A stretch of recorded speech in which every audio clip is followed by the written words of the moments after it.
L'homme ne vivra pas de pain seulement, mais de toute parole qui sort de la bouche de Dieu.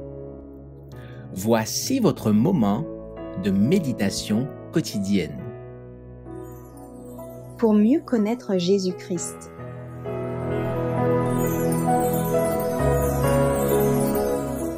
Une démonstration de notre union avec le Christ, le 27 mai. À ceci, tous connaîtront que vous êtes mes disciples, si vous avez de l'amour les uns pour les autres. Jean chapitre 13, verset 35.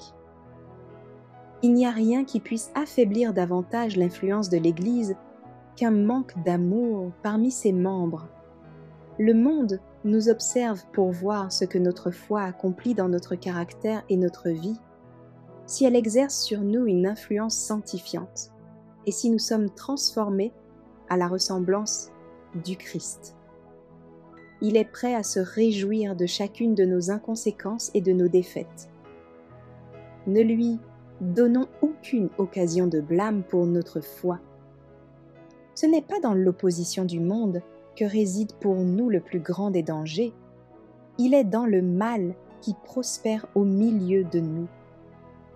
La vie mondaine de ceux qui se disent chrétiens retarde l'œuvre de la vérité et jette une ombre sur l'Église du Seigneur. Le moyen le plus sûr de nous affaiblir spirituellement est de cultiver l'envie, la suspicion, l'esprit critique, le doute. Quand vous êtes réunis, veillez sur vos paroles. Si l'amour de la vérité est dans votre cœur, vous en parlerez. Vous vous entretiendrez de l'espérance bénie que vous avez en Jésus. Avec amour, vous chercherez à affermir et à édifier vos frères dans notre sainte foi. Si une parole est prononcée au préjudice de l'un d'entre eux, vous n'encouragerez pas cette attitude. C'est l'œuvre de l'ennemi. Rappelez à votre interlocuteur que la parole de Dieu interdit une telle conversation. Nous devons vider le temple de notre âme de tout ce qui le souille, afin que le Christ puisse y habiter. Notre Rédempteur nous a montré que nous pouvons le révéler au monde en cultivant son esprit, en manifestant son amour, en veillant aux intérêts d'autrui avec patience, amabilité et douceur. Le monde, alors, aura une preuve par les fruits que nous porterons, que nous sommes les enfants de Dieu.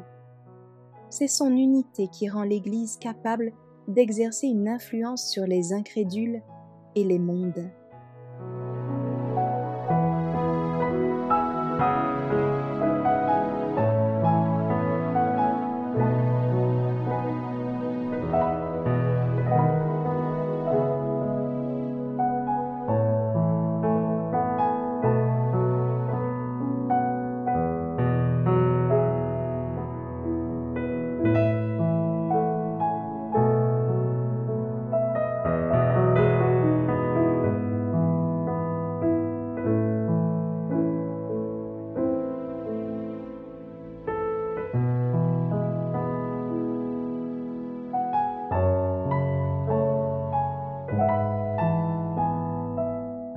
Merci d'avoir écouté cette présentation.